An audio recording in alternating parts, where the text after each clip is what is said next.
What's up, guys? We're back with a full set of MLB action here on Saturday, July 26th. We're going to give out plays on every MLB game on the slate. I'll give you my favorite underdog pick of the day and my massive lock, my pick that, regardless of price, I think has the highest chance of cashing today. Slam that like button and subscribe to the channel if you want to keep seeing these videos every single day, and let us know what you're thinking in the comments. I personally answer every comment every single day. Check the pinned comment throughout the day to see our favorite picks, and it pays to check back a couple of times per day to see if there are any changes with injury news coming out and starters being confirmed. Yesterday, guys, things got off to, I would say, a pretty good start. We had the Arizona Diamondbacks there at minus 120, a crazy 1-0 extra inning win there in a game where the Diamondbacks gave up only a single hit, and they needed a pretty nuts diving catch at the end to, end up securing things. Now, Ryan Nelson was lights out as predicted over his 6 innings, and the bullpen for the Diamondbacks was insane. That's not something you see every day. So, starting off with a pretty nice win, we also cashed the under there in that Tampa Bay Cincinnati game. Now, we had under 9.5. It was a 7-2 win there for the Reds, so we cashed our underplay, but it was as close as it could possibly be. Zach Littell was not good at all, but we do end up cashing that play, so hey, we're not going to complain too much. We followed it up with another win. We had Toronto at minus 110. That was a 6-2 win there for a Blue Jays team that just keeps on rolling thanks to a great start there from Berrios. And we see the Tigers just continue to look terrible out there. Their pitching situation starting to be pretty concerning, and the offense continues to slump. Now, we did brick out there on the Padres at minus 135. That was a crazy 3-0 loss there, despite the Padres out-hitting the Cardinals 11-5. Pivetta was good as it wasn't as good as expected, in that game. And yeah, really insane to see a team get 11 hits and score 0 runs. So yeah, that was annoying, but we backed that up with Boston at plus 105. Another tough loss as our dog of the day. 5-2 loss there for the Red Sox. Bello wasn't terrible in the loss, but the Red Sox offense just really didn't get going at all against that bad Dodgers bullpen. So that was a bit annoying. Now, we still have the Rangers game live right now at time of recording as our lock of the day at minus 170, and that was looking pretty much golden. They're up 8-1 in the top of the 9th inning, so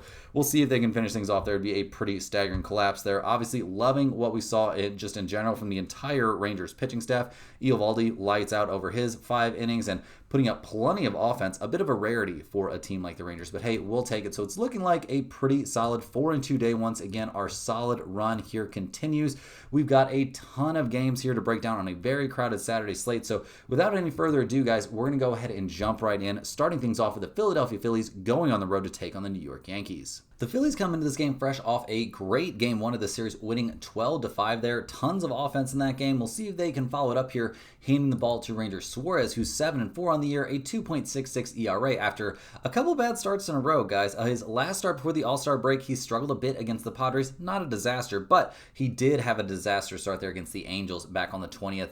4 1/3 innings, 9 hits, 6 earned runs. So we'll see if he can bounce back here. Obviously, pitching against the Yankees can be a bit tough, but Ranger Suarez has been a monster this season. I do expect him to throw the ball much, much better than he did his last time out. Now, the Phillies bullpen continues to be an issue. A 4.21 bullpen ERA, just not good enough. The offense, though, absolutely on fire. 12, 8, 4, 3, and 2 over their last few games. You can see their last couple of games, things are really starting to click. They're currently 13th in the majors in runs scored. They are, 6th in batting average. They're still a decent slugging percentage team and nothing insane, but they're 5th in on-base percentage. This is going to be a dangerous offense down the stretch, guys. Don't you worry too much there about the Phillies. Now, they're taking on the Yankees, who come into this game losers of 2 in a row. They're all the way back 5.5 games behind the Toronto Blue Jays for the top spot there in the AL East.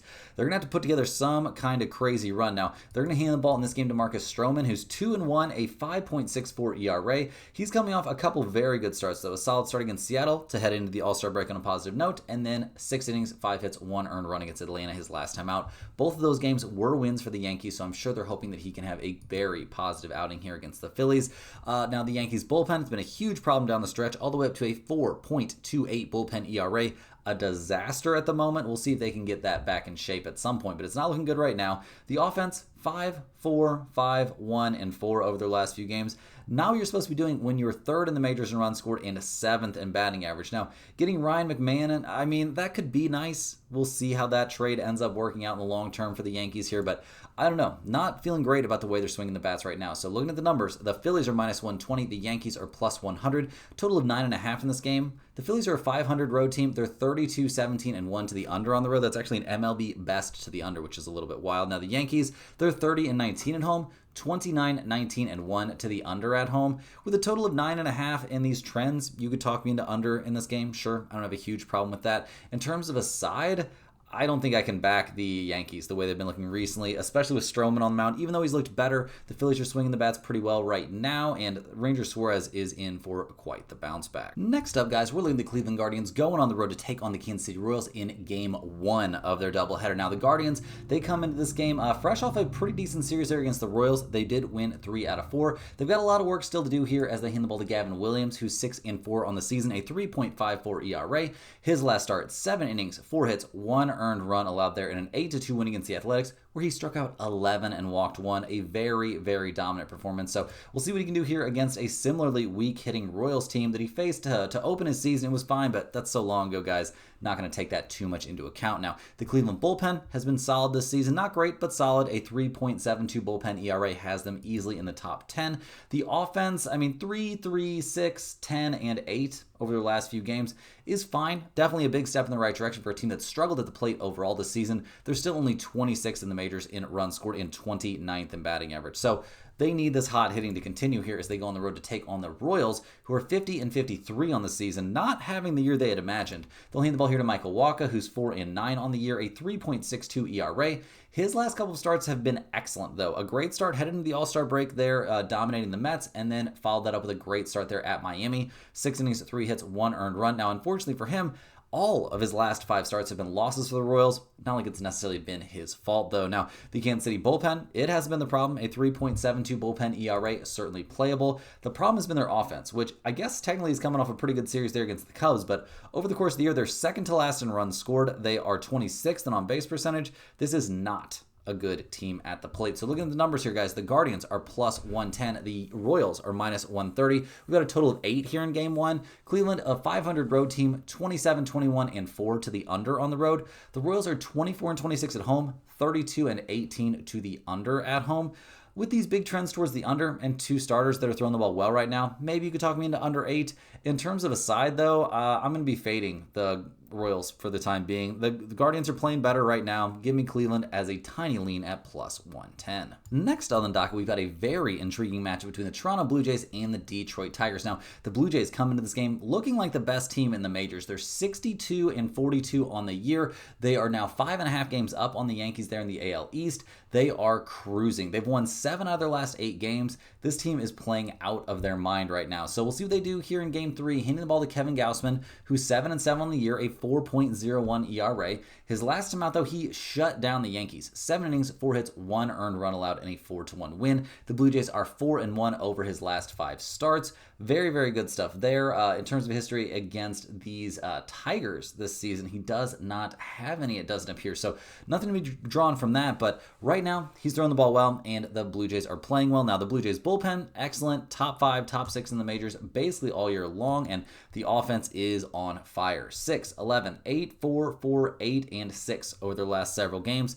This is just a loaded roster at this point. They're 8th in runs scored. They're 1st in batting average, 1st in on-base percentage. This team is getting it done at the plate right now. We'll see if they can keep that roll going here against the Tigers, who have now lost 5 in a row.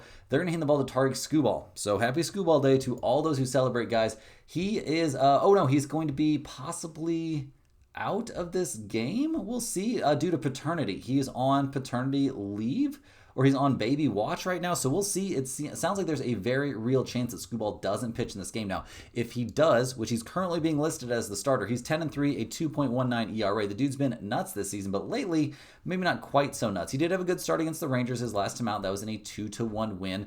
But whenever he comes out of this game, there's a bunch of huge question marks because this Tigers bullpen has been imploding. A 4.08 bullpen ERA, infinitely worse than what we've seen from them in the early going this season. The offense is also swinging some of the coldest bats in the majors, 2, 4, 1, 5, and 0 over their last few games. They're still 6th in runs scored, but 14th in batting average, 14th in on-base percentage. They're not looking like the most dangerous team at the plate. So look at the numbers here, guys. The Blue Jays are plus 170. The Tigers are minus 205. We've got a total here of 7. Toronto is 23-25 on the road, 24-22-2 to the under on the road. Detroit is 32-18 at home, 26-21-3 to the under at home. I would lean towards the over in this game, to be honest, if you're looking for a total, but I'm definitely leaning towards the Blue Jays here at plus 170 as a potential dog of the day. I think we're going to see a good start here from Gausman against the ice-cold bats there of Detroit. I don't see Scooball having an amazing appearance here, even if he does start, and even if he is great over 5, maybe even 6 innings. That is still a good chunk that Tigers bullpen has to deal with, and they haven't been able to deal with much lately. So definitely think the Blue Jays here at this massive number is a play where I've got some interest. Hey guys, hopping in here with a quick reminder, all of our videos are sponsored by StumpTheSpread.com. Click the link in the description to go over there and see the top confidence picks from our entire team of experienced cappers. Right now, our premium members are getting daily MLB and UFC picks with NFL and college football coming up before you know it. Major League Baseball has been our most profitable sport the last several years in a row and is off to a great, well, just in general, is having a great 2025 season. At StumpTheSpread.com, you'll be able to see exclusive free picks that are only posted there, our free-to-use bet size calculator, and our premium top confidence picks, which might not and usually will not always match what you see here in the videos, as I'm not the premium MLB handicapper over there at Stump the Spread. We've got a monster with many more years of experience over there, covering Major League Baseball. He's had a fantastic year so far. He's having a great July in general. And yesterday's picks, so his picks for the 25th, looked pretty decent. Now, he did have a couple of tough ones. He was on Arizona as a 3-unit play. The Diamondbacks come through with the win there, so a nice 3-unit play cash in there right out of the gates. Unfortunately, that no-run first inning on the Seattle Angels game did not come through, but that was only a 1-unit play. He also hit a 1-unit play there on the Phillies, so that was a solid win. He cashed a 3-unit play there, or will have cashed a 3-unit play there on the Rangers if they can figure out how to get out of the 9th inning. They've currently got the bases loaded against them, but they're up by 6, so they're probably going to be all right here. He did brick a 1-unit play there on the under in that Cubs-White Sox game, but overall, very solid, profitable day there. I mean, cashing, 2 3-unit plays will definitely help out with that a lot. So a solid winning day there on MLB. He had a ton of UFC picks over there on Stump the Spread as well. I don't personally follow UFC at all, so I wouldn't know what I'm talking about, and I don't know that those fights are over with yet. So yeah, I don't know what's going to happen with UFC, but regardless, MLB coming up with a nice, solid winning day. Also, guys, over his last 79 plays, he is 56-23. Pretty good stuff. Pretty good stuff. So definitely get over there, check on the premium plays if you're interested in that. Get on, get in on the free picks that are only posted over there. Use our free-to-use bet size calculator. But also, guys, you gotta get over there and sign up for a free account to get on the email list. It's a great resource. Every single day there'll be at least 1 free pick, oftentimes 2 free picks in that email every single day. There'll be information on niche sports betting like golf, NASCAR, tennis, WNBA, all kinds of good stuff like that. And it's absolutely free, straight to your inbox every single day. And there's parlays in there as well. If you're having trouble getting the emails, definitely check your spam folder. Also, if you're a huge fan of what we're doing here every single day, click the little join button right below the video to sign up for a YouTube channel membership. YouTube channel members get early access to all of our videos. They get their name up on screen in every single video, but they also, guys, they get access to our members, YouTube members only giveaways. We'll be giving away a Stump the Spread hoodie to one random channel member here on the 28th. We're giving away a hoodie every single week this month, and we'll be doing the same thing next month. So definitely consider signing up for a YouTube channel membership. But guys, we've got a ton of games to cover here on Saturday. So let's go ahead and dive back in. Next up, we're going to be looking at the Arizona Diamondbacks going on the road to take on the Pittsburgh Pirates. The Diamondbacks come into this game fresh off that 1-0 thriller there yesterday. So slam that thumbs up button if you enjoyed cashing the Diamondbacks with us. Here in game 2 of this series, they'll hand the ball to Merrill Kelly, who's been pretty good this season. A 9-5 record, a 3.32 ERA. His last start, 6 innings, 3 hits, 2 earned runs, and a 5-3 win there against the Cardinals. His last couple games, he has been issuing some walks, so we'll keep an eye on that. But honestly, over his last 5 starts, he hasn't given up more than 3 earned runs in any of those, and he's been looking pretty good. So I'm expecting him to not struggle too much here against the Pirates. Not a team he's faced this season, but I think he's going to be A-okay. I do worry about that Diamondbacks bullpen, although maybe they're showing some signs of improvement. They did help their team pitch a shutout there yesterday. The offense is good. Obviously, no doubt about that. Now, trading away Naylor doesn't necessarily make things better for them, but overall, I think this is still a very, very dangerous offense. They're 4th in runs scored, 10th in batting average. They can definitely hit the ball. We'll see if they do hit the ball here against the Pirates, who had swept the Tigers coming into this series, but then lose game 1. They're going to hand the ball here to Andrew Heaney, who's 4-9 on the season, a 5.03 ERA. His last start, 4 innings, 9 hits, 7 earned runs against the White Sox. 4 out of his last 5 starts have been downright atrocious. So we'll see what he does here against the hard-hitting Arizona Diamondbacks. He faced them back in late May and got shelled in what was eventually a 5-0 loss there for the Pirates. So not a lot of positives right there for Heaney coming into this game. The Pirates bullpen has been a slight positive. They've been much better here towards the back end of the season, so congratulations on that. But the offense has been so terrible, guys. This team just can't find a way to win games. They're last in runs scored. They're last in slugging percentage. this is one of the worst teams at the plate in all of Major League Baseball. So looking at the numbers here, I'm a little bit shocked. The Diamondbacks are minus 130. The Pirates are plus 114. We've got a total out there of 8.5. Arizona is 24-25 on the road, 26-21-2 to the over on the road. The Pirates 29-24 at home, 27-25-1 to the under at home. I'll definitely take the Diamondbacks here. We'll run it right back on Arizona at minus 130 today. I think Merrill Kelly on the mound is a great spot for them, and I don't think it's going to take extra innings. I think Arizona's going to jump all over Heaney and get a comfortable win. Next on the docket, we're looking at the Tampa Bay Rays going on the road to take on the Cincinnati Reds. Slam that thumbs up button if you enjoyed cashing the under there yesterday on the Rays and Reds game. Now, the Rays not having a great time recently, only 2 games above 500. They'll hand the ball in this one to Ryan Pepiot, who's 6-8 on the season, a 3.59 ERA. His last start, not his best, and I would say at least his last 2 outings haven't looked up to the standard he set for himself this season, but we'll see if he can get back in shape here going up against the Reds. Not a team he's faced this season, but, Pepiot in general has had a pretty good year, so we'll see if he can get back on track. The Rays bullpen, nothing special here lately, a 3.88 bullpen ERA, not nearly as good as they were early in the season. And the offense, I'm not going to say it's completely tailed off. 2, 9, 4, 3, 3, and 4 over their last few games, though, is not amazing. They're 9th in runs scored, 3rd in batting average. Kim going down there to the IL with a lower back injury is not a great look. This team's having a bit of a rough way to go right now, so we'll see what they do against the Reds. They come into this game winners of 2 in a row, but 4 games over 500, they've still got a lot of work to do. They're going to hand the ball in this one to Andrew Abbott, who's 8-1 on the year, a 2.13 ERA, obviously having an insanely good season. His first start after the All-Star break, 6 innings, 6 hits, 2 earned runs there against the Mets. Unfortunately for him, that was in a 3-2 loss there for the Reds, but overall, he's been throwing the ball great this season. I don't think he's going to have too much trouble against the Rays, but we'll see.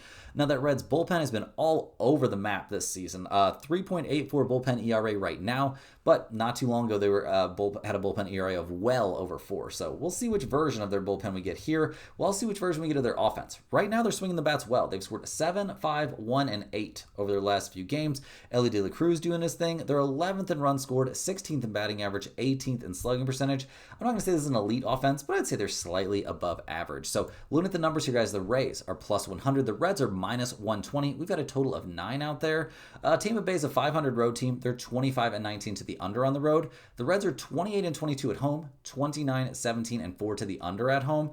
I think under 9 is actually very live in this spot. I don't think we're going to see much offense. I think Pepe will be better. I think Andrew Abbott's going to have a very good game out there, and I think just in general, the heat is going to have a big impact on this game. Everybody that's out there in that sun is going to be exhausted. I don't think the Rays are going to have a great time with it, so I will lean towards the Reds at minus 120 as well, but I think the under might be the better play in this game. Cruising right along here, guys, we're looking at the Colorado Rockies going on the road to take on the Baltimore Orioles. Now, the Rockies have somehow managed to win their last 3 in a row. They're going to hand the ball in this one to Antonio Zenzatella, who's 4-13 on the season, a 6.41 ERA. His last time out wasn't bad. 7 innings, 6 hits, 3 earned runs against the Twins in a 10-6 win. I think the Rockies will definitely take that. Now, the bullpen has not been great. 4th worst in the majors, a 4.90 bullpen ERA. We'll see what they can get done here against the Orioles. Maybe not the scariest offense to face, but we'll see what goes on. Obviously, the Rockies don't have anything to play for right now, but the offense swinging some hot bats, 6, 6, and 8 over their last few games. Definitely a tick up for a team that has not been great at the plate this year. The Orioles, they come into this game fresh off another tough loss at 45-58. Their season is looking like it's basically over. It's been a pretty big disappointment now. They're going to hand the ball in this one to Trevor Rogers, who's 3-1 on the year, a 1.74 ERA. His last time out, 6 innings, 5 hits, 2 earned runs, and a 5-3 win against the Tampa Bay Rays. The Orioles are 4-1 over his last 5 starts. He's doing everything he can out there, but you got to go pretty deep into the game if you want to get a win here as a Orioles starting pitcher, because their bullpen's terrible. It's been bottom 5, bottom 6 in the majors all year long, and the offense, unlike last year, hasn't been anything special. They're 23rd in batting average, 24th in on-base percentage. They don't get a lot of runs across the plate. They don't have a ton of power, just not the same as the offense that we saw from them last season. So looking at the numbers, I'm a little bit surprised. The Rockies are plus 220. The Orioles are minus 275. We've got a total of 9.5. The Rockies are 12-38 on the road. That's an MLB worst road mark. They are 31-18-1 to the under on the road. Baltimore 22-25 at home, 24-21-2 to the over at home. I mean, taking the Rockies here seems a little bit nuts, but I definitely don't like the Orioles at all. So, yeah, this is a bit of a weird spot. I'm going to stay away from this game in general. Maybe a slight look at the Rockies with the idea that the Orioles bullpen might fall apart, but this game, guys, don't make me get involved. Next up, we're looking at the Atlanta Braves going on the road to take on these Texas Rangers. Now, the Braves just lost game 1 of this series 8-3, so slam that thumbs up button if you enjoyed cashing the Rangers with us yesterday as our lock of the day. Now, the Braves are going to hand the ball here to Grant Holmes, who's 4-9 this year, a 3.81 ERA. His last start, 6 innings, 7 hits, 3 earned runs allowed against the Yankees in what was eventually a 4-2 loss. Really not all that much you can do right now if you're pitching for the Atlanta Braves, so I'm being honest. It's been pretty bleak this season, just overall. Now, in terms of history against the Rangers this year, he has not faced them, but yeah, I'm expecting Grant Holmes to be fine, but maybe not amazing. I'm expecting the Atlanta bullpen to be kind of bad, definitely not amazing, and their offense, 3-3-0. It's 9-2 over their last few games. They are 22nd in runs scored. They are 20th in batting average, 21st in slugging percentage. This team is just having a bad year overall, guys. There's nothing, no way around it. That's just the case. So we'll see what they do here against the Rangers, who are playing some of their best ball of the year, winning 7 of their last 8. They're going to hand the ball to Kumar Rocker, who's 4-4 on the year, a 5.66 ERA. His last time on the mound, though, 6 1/3 innings pitched, 1 hit allowed, no runs given up, and a 4-1 win there against Detroit. So I'm expecting him to throw the ball pretty well here against the Atlanta Braves. I think Kumar Rocker's in for a good start. The Rangers bullpen's obviously been one of the best bullpens in the majors this season. A 3.24 bullpen ERA is excellent. The offense in general has held this team back a little bit, but 8, 2, 6, and 7 over their last few games, not looking so bad. They are 24th in runs scored and 29th in on-base percentage, but I would say they're swinging some medium hot bats at the moment. So looking at the numbers here, I'm a little bit surprised. The Braves are plus 105, the Rangers are minus 125. We've got a total of 8.5. Atlanta's only 8-31 on the road this year. They're a 500 over-under team on the road. The Rangers are 31-20 at home. They're 35-16 to the under at home. I do think under 8.5 is live in this game. I don't hate that play at all, but better than that, I probably like the Rangers here at minus 125. I'm expecting a good start from Kumar Rocker. I'm expecting the Rangers to manage to get a few runs off of Grant Holmes, at least 1 or 2, and then to take advantage of that Braves bullpen. I certainly think this is a good spot to be on the Rangers. Next up, guys, we're looking at game 2 here of the series in Chicago. We have the Cubs going on the road kind of to take on the Chicago White Sox. Now, the Cubs took a 12-5 loss there yesterday. Kind of embarrassing stuff. They're 60-43 on the season, handing the ball to Cade Horton, who's 3-3 on the year, a 4.04 ERA. His last start, 5 2/3 innings, 2 hits, no runs allowed, and what was eventually a 6-1 loss there against Boston. So, yeah, the Cubs maybe not playing their best ball of the season at the moment. In terms of his history this year against the White Sox, Horton looked pretty decent against them. 5 innings, 7 hits, 3 earned runs in a 13-3 win back in mid-May. So we'll see if he can improve on that a little bit here. Obviously, the Cubs bullpen has been excellent over the course of the year, but not so good lately. The offense, 5, 4, and 6 over their last few games. Not great at the moment, but over the course of the year, they're the second highest scoring team in the majors. I do think those bats are going to wake back up here at some point very soon. Now, the White Sox come to this game playing their best ball of the year. They've won, 6 of their last 7. They'll hand the ball here to Aaron Savale, who's 2-6 on the year, a 4.76 ERA. His last start was excellent, but it was against the Pirates, so let's not freak out too much. We'll see what this guy can do against the Cubs. Has he faced? No, he has not faced the Cubs yet this season. We'll see what Savale can do. I'm not exactly expecting a field day from him out there. Now, the White Sox bullpen has been borderline respectable, a 3.89 bullpen ERA. That's nice. And the offense is on fire. 12, 11, 3, 8, 7, 10, and 10 over their last few games. Is that going to continue here? Maybe. They are still last in the majors in batting average and 27th in runs scored, but certainly a team that comes into this game swinging some pretty hot bats. So looking at the numbers, guys, the Cubs are minus 190. The White Sox are plus 155. Totals out there of 9 or 9.5. The Cubs are above 500 on the road. They are 24-22 and 4 to the over on the road. The White Sox are 21-29 at home, 26-21 and 3 to the over at home. I could think about over 9 in this game for sure. In terms of a side, I'm definitely going to be backing the Cubs here to bounce back, but I don't really see a whole lot of value to be had in this one. Next up, guys, we've got the Miami Marlins going on the road to take on the Milwaukee Brewers. The Marlins come to this game 49-53 on the season, winners of their last 3 in a row. They've been much more respectable this year than I would have ever expected. They're going to hand the ball here to Jansen Junk, who comes into this game sporting a 3.09 ERA. His last start was against the Royals, and he got shelled, but he'd been looking great before that. So I am expecting something of a bounce back from him here going up against Milwaukee, but we'll see. The Marlins bullpen, definitely not as bad as it was in the early goings, a 3.96 bullpen ERA at time of recording. The offense, 5, 3, 4, 1, and 4. over their last several games. Still not lighting the world on fire. They are 20th in batting average, or 20th in runs scored, 19th in slugging percentage. Just not a team that finds a way to get a ton of runs across the plate, generally speaking. So we'll see what they do here against the Brewers, who did lose game 1 of the series 5-1. They're going to hand the ball here to Jose Quintana, who's 7-3 this year, a 3.49 ERA. His last start was his first one back from the All-Star break, and he definitely showed some rust. 6 innings, 4 hits, 4 earned runs allowed there against the Dodgers, albeit in a 6-5 win. We'll see if he can bounce back a little bit here going up against the Marlins. Not a team that he's faced this year, but I'm expecting Jose Quintana to be pretty good out there. The Brewers' bullpen has been improving hand over fist recently, so that's a good look. And during their very, very hot streak recently, which has them now 1 game ahead of the Cubs, they've been hitting the ball pretty well. Coming off a 1-run game there yesterday, I expect them to hit it a little bit better in this one. Now, looking at the numbers, the Marlins are plus 140, the Brewers are minus 165. We've got a total of 8.5. Miami is 24-24 on the road, 26-21-1 to the over on the road. The Brewers are 33-17 at home, 29-20-1 to the under at home.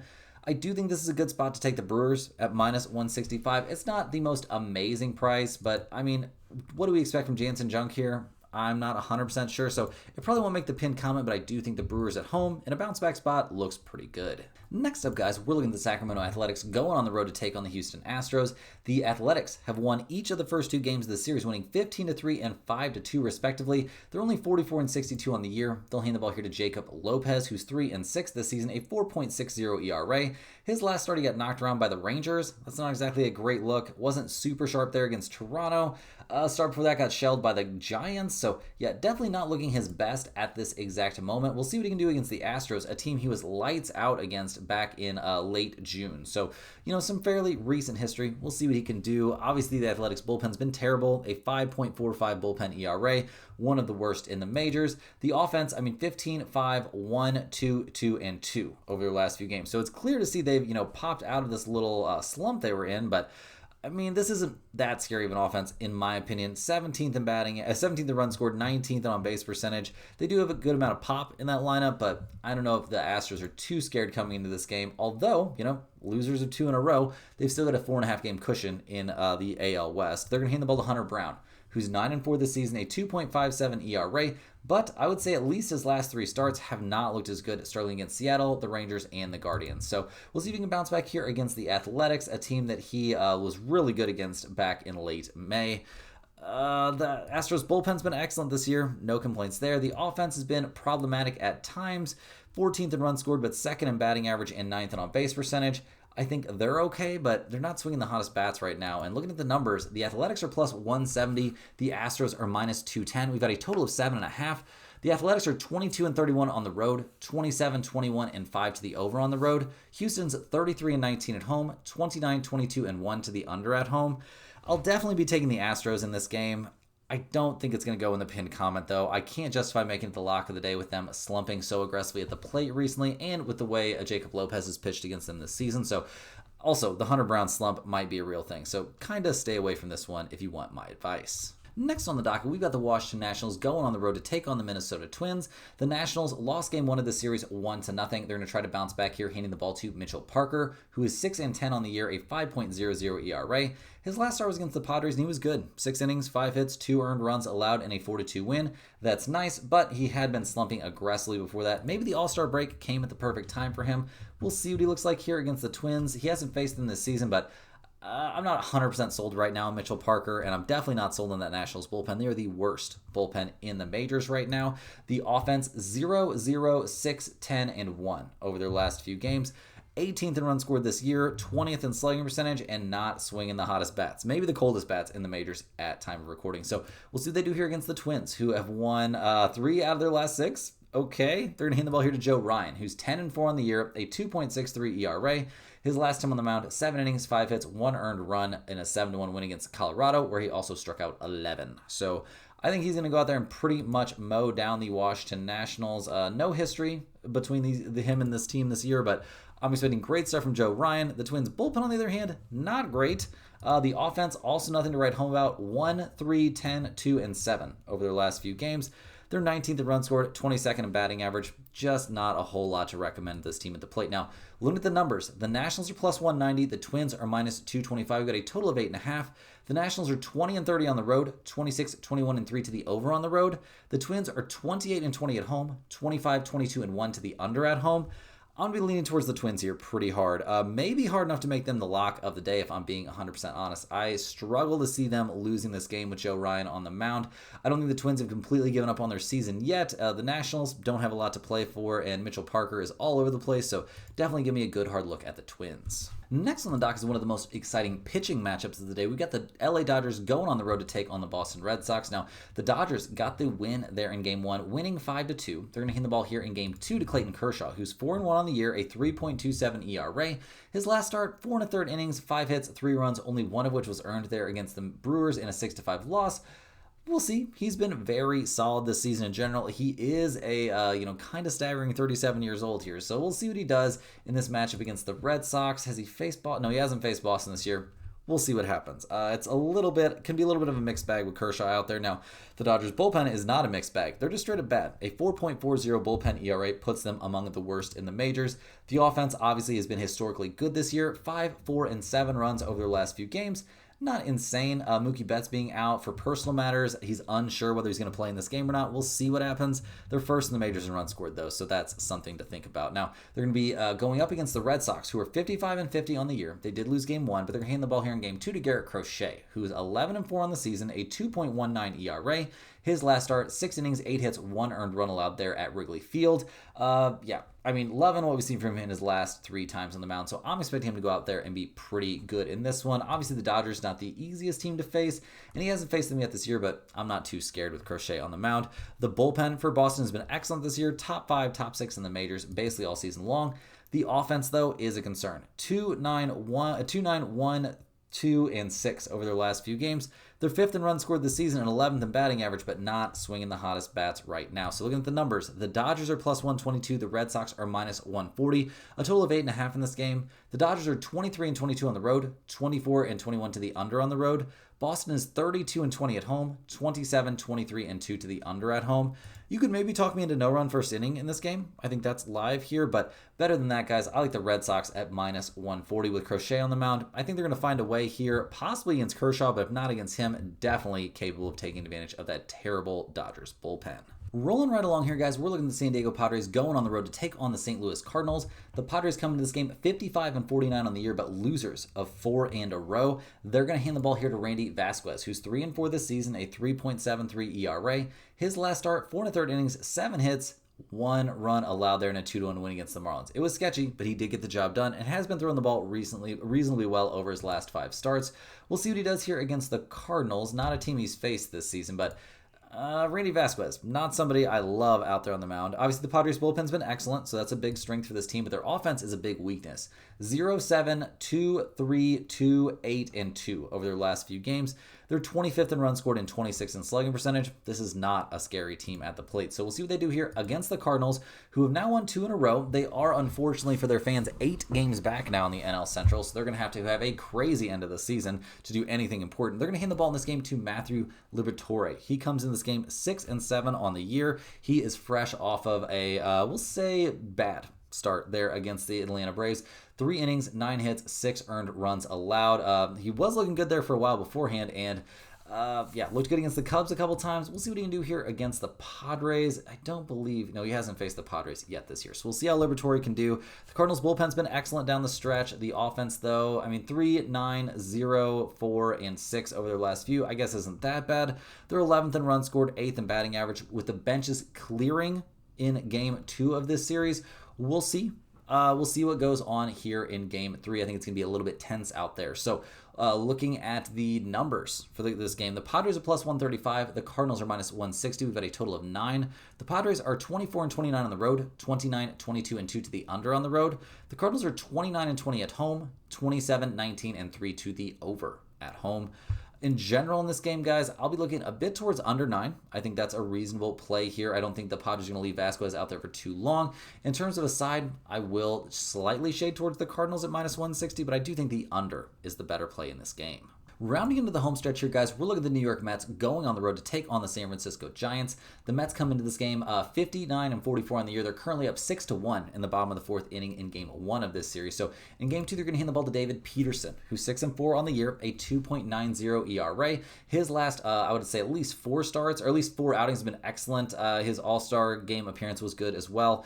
Liking a lot we're seeing from David Peterson here. We'll see what he can do against the Giants, not a team he's faced this season. The Mets bullpen looked good at some points, up to a 3.84 bullpen ERA. Not ideal, but not a disaster. The offense is coming alive, though, guys. 6 in their current game, and it's not even halfway over. 6, 3, 7, and 3 over their last few. Before that, they're 14th in runs scored, 10th in slugging percentage. This team might be turning it on at just the right time. So we'll see what they can do here against the Giants, who come to this game winners of 2 in a row headed into this series. They'll hand the ball to Robbie Ray, who's 9-4 in the year, a 2.92 ERA. He did get shelled his last time out, getting destroyed there by the Toronto Blue Jays, but that's happening to a lot of teams right now. He hasn't faced the Mets this year. He's fading a little bit here down the stretch. We'll see how things go for him. The Giants' bullpen's obviously been one of the best bullpens in the majors this season, so that's not a problem. And their offense is swinging some very hot bats, although it looks like they cooled off in game 1. We'll see if they come up with much here later, but 26th in batting average and 25th in slugging percentage doesn't tell a great story. So looking at the numbers for this game, guys, the Mets are minus 105. The Giants are minus 115. A total of 7.5 here. The Mets, they're 22-28 on the road, 28-21-1 to the under on the road. The Giants are 28-20 at home, 29-19 to the under at home. With a total of only 7.5 in this game, that feels really, really low. But with these two guys on the mound, I guess it's okay. I'm not too worried about the total. I'm going to lean more towards the pretty hot Mets right now at minus 105, but nothing from this game is looking pin comment worthy to me. Last but not least here, guys, we've got the Seattle Mariners going on the road to take on the Los Angeles Angels. The Mariners are 55-48 on the season. Naylor going to be in the cleanup role, it's being reported, so that could be an interesting acquisition. They're currently playing the Angels in game 1 of this series, or game 2 of this series, and they're tied up in the bottom of the 7th inning. They're going to hand the ball to George Kirby, who's 4-5 on the year, a 4.65 ERA. His last 2 starts, not great, giving up 4 earned runs in each of them. 1 a win, 1 a loss, but yeah, not throwing the ball amazing at the moment. We'll see what he can do against the Angels, a team he was very good against back, that was that 14 strikeout game. Yeah, that was a crazy game there in Los Angeles back on the 8th of June. We'll see if he can replicate that at all. The Mariners bullpen, it's been okay. Not dominant recently, but they're okay. The offense should be taking a step forward here. Cal Raleigh obviously doing his thing. They're 10th in runs scored, 8th in slugging percentage. This is a very dangerous offense. So we'll see what they do against the Angels, who were on a 4-game losing streak heading into game 2 here. They're going to hand the ball to Tyler Anderson, who hasn't had a very good year. He's 2-6, a 4.43 ERA. His last 3 starts, nothing special. The Angels are 1-2 over those starts. In terms of his history against the Mariners this year, it's not great. His last time he faced them was early June. 4 2/3 innings, 8 hits, 3 earned runs allowed. So not ideal. We'll see what he does this time around. Now the Angels bullpen, it's been terrible this season. That's no secret. The offense has been weirdly good at times, but come into this series swinging some pretty cold bats. We'll see if they can turn that around now. Looking at the numbers, the Mariners are minus 150. The Angels are plus 125. We've got a total of 8.5. The Mariners are 26-24 on the road, 31-18-1 to the over on the road. That's an MLB best to the over. The Angels are 24-23 at home, 26-19-2 to the over at home. Probably my favorite play on this game is over 8.5, which feels a little bit weird with these two guys on the mound, but those are big enough trends. I cannot ignore them. In terms of a side, I'm not backing Tyler Anderson right now, so give me the Mariners, but this is a very small play. Guys, that's all the games we've got out there on Saturday. Hit that like button for good luck on all of your bets, and subscribe to the channel if you're new around here. Let me know in the comments any questions you have on today's slate. I've been very good about getting back to those comments here recently. Thank you for watching. You can click the link in the description to check out stumpthespread.com. Check out those premium picks who are having a very, very solid month here of July. Check out the free picks that are only posted over there, and make sure you're getting on that free email list, guys. It's super easy. All they need is your name and your email address, and it's free information straight to your inbox every single day. Guys, we'll see you right back here tomorrow, same time, same place, for more sports betting action.